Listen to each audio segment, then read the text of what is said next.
공자의 일화에 이런 이야기가 있습니다. 어느 날 공자가 제자들과 함께 길을 가고 있었습니다. 길 섭에서 대변을 보는 사람을 발견했습니다. 공자는 제자들에게 그 사람을 잡아오라. 그래서 잡아왔더니 그를 꾸짖었다 하는 거지요. 사람이 개나 소, 까마귀 같은 짐승이 아니거늘 어찌하여 가리고 못 가릴 것을 구별하지 못하느냐? 너는 사람이냐 짐승이냐? 이 말을 듣고 그 사람은 부끄러워서 두 손으로 얼굴을 가리고 도망쳤다 하는 얘기지요. 그런데 그 다음에 또 한 번 길을 가다가 길 한가운데서 대변을 보는 사람을 또 목격했습니다. 공자는 제자들에게 저놈을 피해가자 그렇게 말했다는 거지요. 제자들이 어둠결에서 물었습니다. 선생님, 길 가운데 대변을 보는 그 사람은 왜 피해가자고 하십니까? 길 가운데서 대변을 보는 사람, 그 사람은 지난번에 길 섭에서 길가에서 대변을 보는 사람하고는 질이 더 나쁜 사람인데 왜 그냥 모른 채 피해서 가자고 그렇게 하십니까? 그렇게 묻자 공자가 대답했다는 것입니다. 저자는 양심이 없기 때문이다. 길 섭에서 저지른 자는 자기 행동을 부끄러워할 줄 아는 사람이니 가르칠 수도 있고 훈계할 수도 있지만 아예 길 가운데서 대변을 보는 사람은 부끄러워하는 마음조차 없는 사람이다. 그러니 그를 어떻게 가르치고 그를 어떻게 교훈할 수 있겠는가? 그렇게 대답을 했다는 것입니다. 사람은 모름지기 부끄러움을 알아야 합니다. 부끄러움을 알아야 가능성이 있어요. 고칠 가능성, 새롭게 될 가능성, 회개할 가능성, 사람 될 가능성. 부끄러워할 줄 아는 사람은 가르칠 수가 있습니다. 법으로도 다스릴 수가 있습니다. 그러나 부끄러움을 모르는 사람은 가르칠 수도 없고 아무리 가혹한 법을 사용한다 할지라도 그것으로 다스릴지라 할지라도 다스려지지 않는 것이다 하는 것이죠. 그런데 우리가 지금 살아가고 있는 이 세상에는 부끄러움을 아는 사람이 있는가 하면 전혀 부끄러움을 모르는 사람들이 많다 하는 것입니다. 한 인간이 부끄러움을 느끼는 정도는 그 사람의 도덕적인 수준이고 그리고 영적 수준이 될 것입니다. 부끄러움을 예민하게 느낄수록 그는 도덕적이고 영적인 사람입니다. 그러나 부끄러움의 강도를 아주 약하게 그렇게 느낄 수밖에 없고 느껴지지 않는 그런 사람은 도덕적이고 영적인 면에서 아주 수준이 낮은 그런 사람일 것입니다. 부끄러움을 모른다면 결국 인간이기를 포기한 그런 존재나 마찬가지가 아닐까 그런 생각을 해보게 됩니다. 이처럼 부끄러움은 인간의 가장 대표적인 감정 중에 하나입니다. 부끄러움을 느낀다는 것은 사람이 사람으로서의 가치를 지니고 있다는 어떻게 보면 표지, 표적 그런 것이 아닐까 생각이 됩니다. 그런 의미에서는 부끄러움은 인간이면 꼭 가져야 할 가장 귀중하고 소중한 덕목이라 생각이 됩니다. 사람이 부끄러움 때문에 인간의 욕망을 그 뜨겁게 달아오르는 그 인간의 욕망을 그 일을 그런 욕망에 따라서 우리가 움직여가지 않고 욕망대로 하지 않고 견뎌내고 참아내는 그런 일을 가능하게 한다 하는 것입니다. 그렇죠? 부끄러움이 있기 때문에 하고 싶은 일 다 해버리면 부끄러워서 어떻게 그 일 다 합니까? 그러니까 욕망이 있어도 부끄러움 때문에 차마 그 욕망대로 하지 않고 욕망을 자제하고 억누르고 욕망을 덮어놓을 수 있게 되는 것이죠. 또 한편으로는 부끄러움이 있기 때문에 회피하고 싶은 일들, 하기 싫은 일들, 하기 싫은 그런 책임, 감당하기 싫은 의무, 뭐 이런 것들, 자기를 희생하는 것, 자기를 포기하는 것, 자기를 낮추는 것, 이런 것들, 그런 것들이 있을지라도 부끄러움 때문에 억지로라도 얼마간 그것을 감당해 나간다 하는 것이죠. 그렇죠?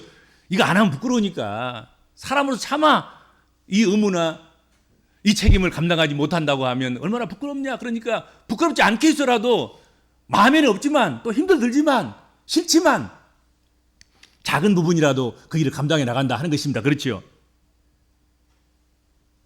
그래서 그나마 우리의 가정이나 우리의 사회나 그리고 국가나 민족이 지탱된다 하는 것이죠. 더러운 욕망을 부끄러움 때문에 자제하고 또 의무나 책임이나 이런 당연히 해야 될 희생이나 뭐 이런 것들에 대해서는 부끄러움이 있을까 싶어서 부끄러울까 싶어서 하기 싫지만 억지로라도 해보는 또 하게 되는 그럼으로써 이게 균형이 잡히고 그리고 사회가 지탱되고 유지되는 그런 효과를 가져오게 된다 하는 것이죠.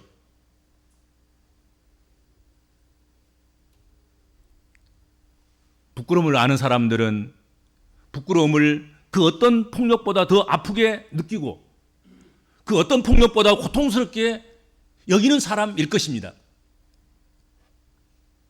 그런데 지금 우리가 사는 세상이 죄를 짓고도 부끄러워할 줄 모르는 세대, 죄를 짓고도 부끄러워할 줄 모르는 사람들이 득슬거리는 그런 세상이다 하는 것입니다. 하나님께서는 오늘 주신 본문 말씀을 통해서 가증한 일을 행하고도 부끄러워할 줄을 모르는 그런 백성들을 위해서 자신이 행한 일도 아닌데 자신의 일도 아닌데 자신이 부끄러워할 일도 아닌데 부끄러워 얼굴을 들지 못하는 에스라를 선지자로 세워주셔서 부끄러움을 아는 백성들이 되라고 말씀해 주시고 계시다 하는 것입니다. 하나님은 하나님의 자녀들이 부끄러움을 아는 자 되기를 바라십니다. 하나님은 하나님의 명예가 그리스도인의 명예가 손상되는 일을 그 누구보다도 가슴 아파하는 그것을 싫어하시는 그걸 미워하시는 하나님이신 줄 믿습니다.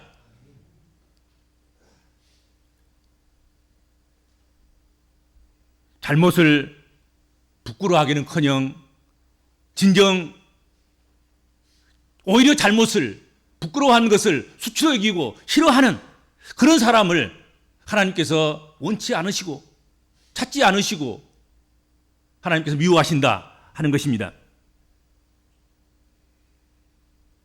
그래서 자신이 잘못하면서도 부끄러워할 줄 모르는 그런 사람이야말로 가장 커다란 불행자가 아닌가, 가장 불쌍한 자가 아닌가, 가장 어리석은 자가 아닌가 그렇게 생각이 됩니다. 욥기 19장 3절에서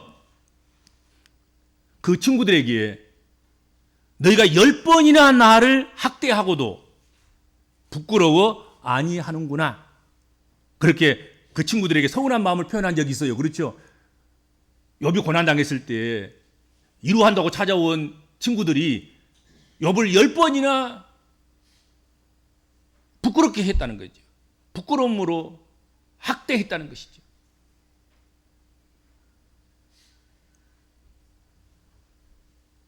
그리고 예레미야는 예레미야서 6장 15절 그리고 8장 12절에서 똑같은 말입니다만은 그들이 가증한 일을 행할 때에 부끄러워하였느냐? 아니라 조금도 부끄러워하지 않을 뿐 아니라 얼굴도 붉어지지 아니하였느니라. 그러므로 그들이 엎드러질 자와 함께 엎드러질 것이라. 내가 그들을 벌할 때에 그들이 거꾸러지리라. 여호와의 말씀이니라. 그렇게 말씀했습니다. 가증한 일을 행할 때 부끄러워하지 않았다. 조금도 부끄러워하지 않았다. 얼굴조차도 붉어지지 않았다. 그러므로 엎드릴 자와 함께 엎드러지게 할 것이고 하나님께서 그들을 벌할 때에 그들이 거꾸러지리라. 그렇게 말씀하셨습니다. 여러분, 부끄러움을 모를 때 망하게 되는 것입니다. 소돔과 고모라가 수치를 모름으로 말미암아서, 수치를 모르는 자들로 가득함으로 말미암아서, 수치를 아는 자가 10명이 없어서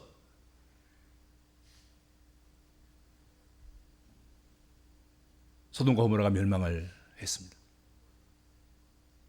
수치를 모르는 북이스라엘과 남유다는 하나님의 진노를 불러오는 그런 청구서가 되었습니다. 청구서가 날아갔습니다. 그래서 북이스라엘이 멸망하고 남유다가 망했습니다.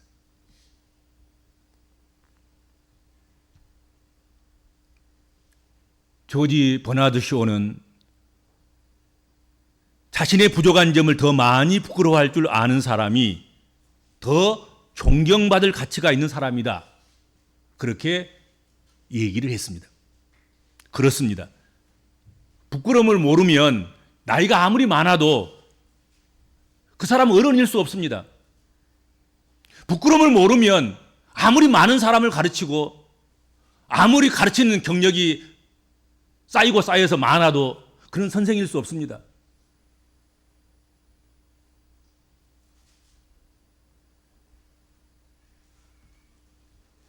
아담과 하와는 범죄한 후에 하나님 부르시고 찾으실 때 부끄러워했습니다.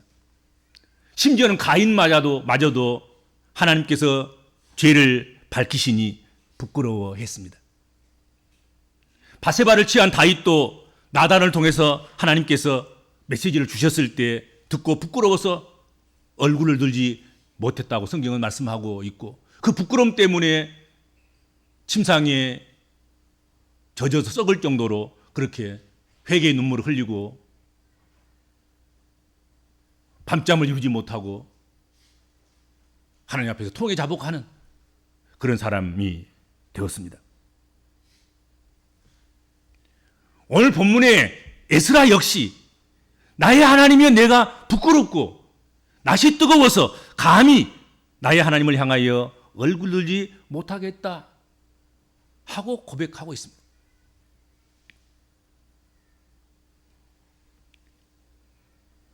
주님께서는 누가복음 18장 바리새인과 세리의 비유에서 우리가 하나님 앞에서 자신의 죄에 대해서 과연 어떤 태도를 취해야 옳은가를 선명하고 분명하게 확실하게 보여주고 있습니다.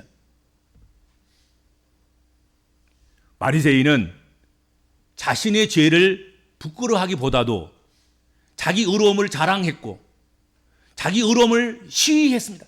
나는 이래서 의롭고 나는 저래서 의롭고 나는 저 세리보다도 이런 착한 일, 이런 자랑스러운 일, 이런 명예스러운 일, 이런 일들을 행했고 세리가 행하는 그런 부끄러운 일들은 내가 행하지 아니하였나이다. 그러면서 시위하듯 하나님 앞에 자기를 자랑했습니다.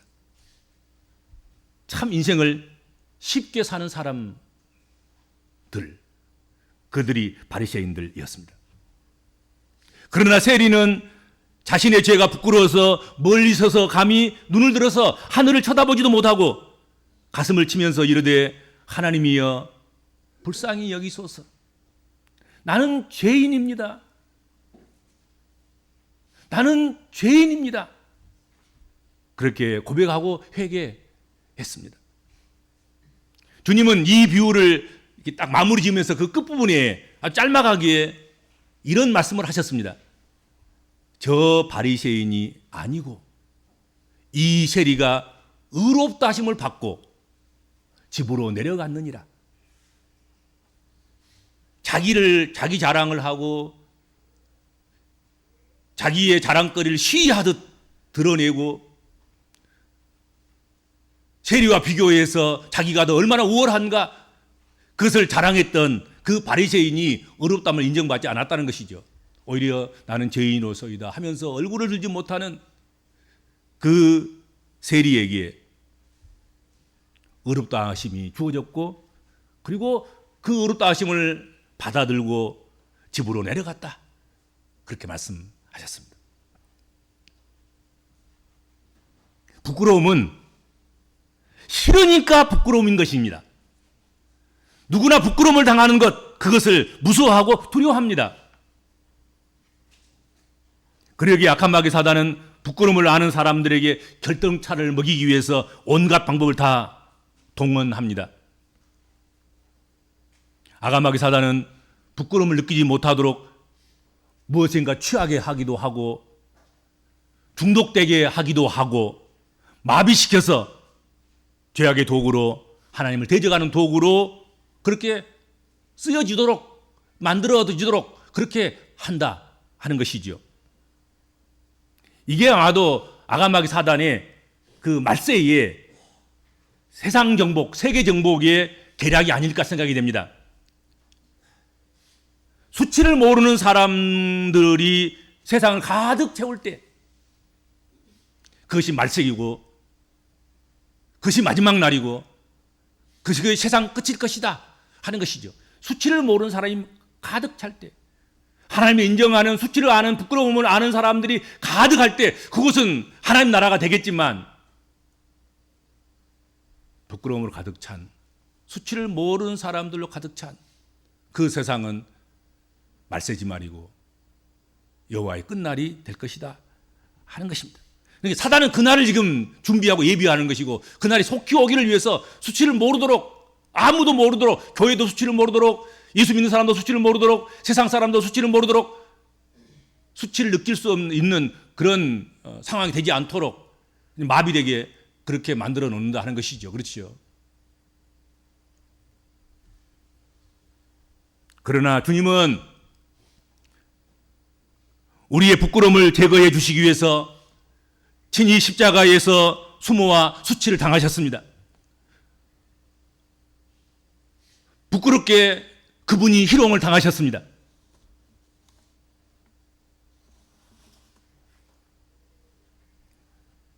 그러므로 우리 복음적인 그리스도인들은 우리를 위하여 부끄러움을 당하시고 우리의 부끄러움을 가리워 주신 주님을 위해서라도 부끄러움을 알고 살아가야 하겠습니다. 우리가 부끄러움을 모르고 살아가면 심판당할 때에 심판받을 것이 많을 것입니다. 부끄러움을 알 때는 그때그때 씻기도 하고 그때그때 고치기도 하고 그때그때 회개하기도 하고 그렇지만, 수치를 모르는 사람들은 회개할 기회를 얻지 못하는 거예요. 그렇죠. 수치인지 모르니까 그 수치 때문에 떠나지도 않아요. 거기 뒹굴거리는 거지요. 그래서 심판날에는 수치를 모르는 사람들은 심판받을 것이 너무 많을 거예요. 부끄러움을 알아서 부끄러움을 피하고 부끄러움을 회개하고 그렇게 살아가는 그런 성도들이 되실 수 있기를 축복합니다. 주님,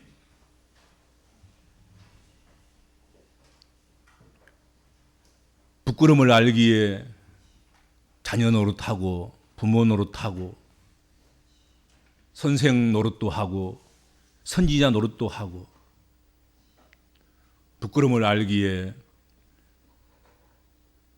가정이 돌아가고 사회가 돌아가고 나라와 민족들이 돌아가는 줄로 믿습니다. 그러나 점점 부끄러움을 모르고 수치를 모르는 그런 사람들로 메꿔져 가고 있고 채워져 가고 있음을 직감합니다. 하나님, 다시 우리로 하여금 부끄러움을 알게 하여 주셔서 부끄러움을 주 앞으로 가지고 나아가서 십자가 앞에 내려놓고 그 부끄러움을 씻을 수 있는 회개하는 심령들이 되게 하여 주셔서 인간됨의 같이 그 본연의 주님의 창조하신 아름다운 모습으로 회복되게 하여 주시고 그렇게 세워지게 하여 주옵소서. 예수님의 이름으로 간절히 기도하옵나이다. 아멘.